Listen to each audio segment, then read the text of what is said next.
All right, Shalom.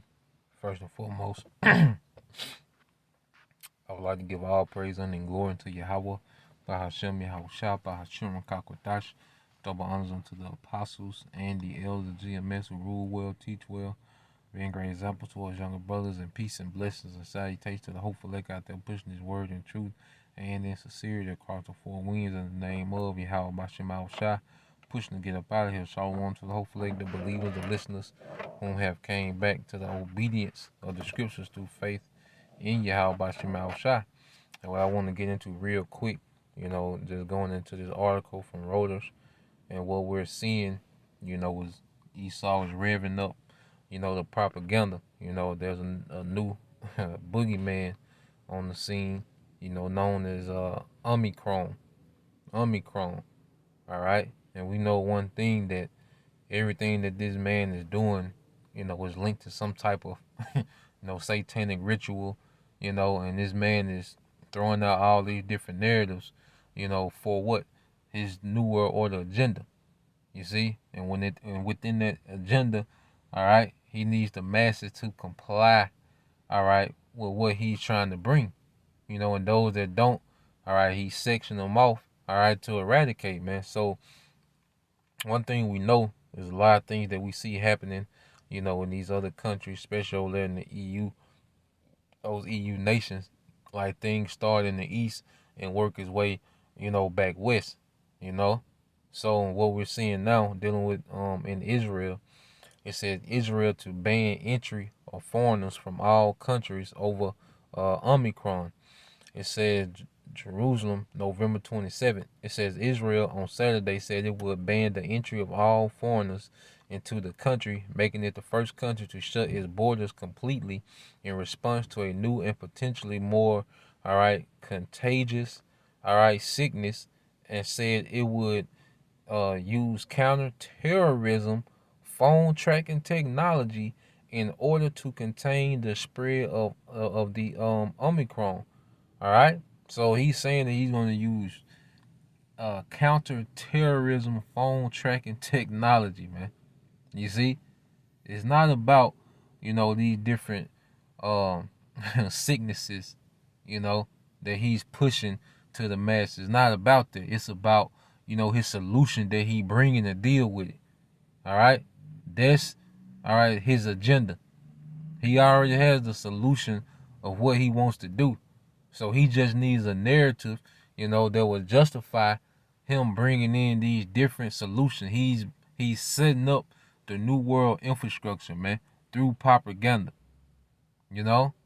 And it says Prime Minister Naftali Bennett said in a statement that the ban, all right, pending government approval, will last 14 days. And they throw days out there, and then they constantly extend it. You see? So they can start off with 14 days, just to throw, keep people kind of calm, or it's just 14 days. But then he can just extend it. He can just make up another reason and extend it. All right? And it says officials hope that within that period there will be more information on how effective, all right, the juice is against the Omicron, which was first detected in South Africa and has been dubbed a variant of concern by the World Health Organization. It says our working hypothesis are that the variant is already in nearly every country. You see that? So they already spoke the variant into every country, man.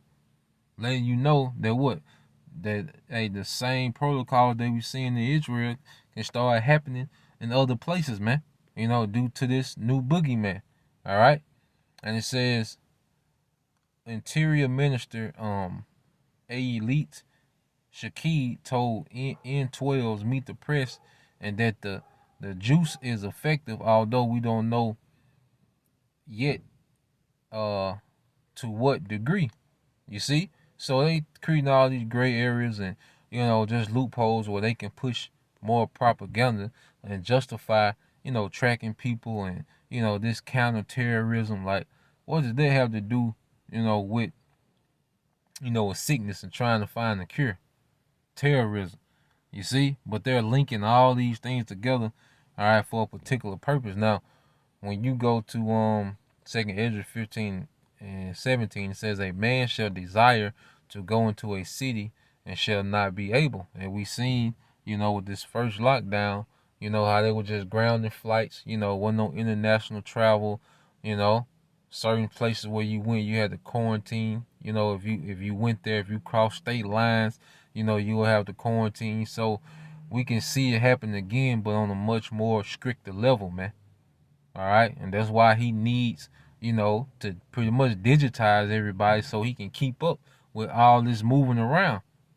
All right, because as he sets up his new world order infrastructure, he needs people to be, demobilized.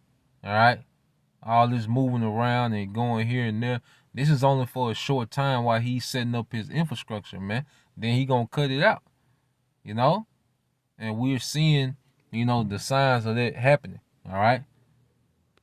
So let's go to 2 Corinthians 2 and 11. And it said, "Least Satan should get an advantage of us. We are not ignorant of his devices, and we understand the patterns of this devil and how he moves and how he operates, how he wiggles through the earth, with these agendas, man. Because the end game, all right, is him putting a device in you, all right, a small device in you that's going to pretty much be you on his grid. You see? This is what this thing is headed to, man. So as we see, he's running with this new narrative. He got a new Boogie Man, because the Delta kind of faded out. And now he got another one, and it's gonna be another one until he get all right to where he want to be within, his new world order enterprise, man. So I just want to put that out there real quick. I was reading it the other day. So Lord will, you brothers and you few sisters are edified. Till next time, I say shalom.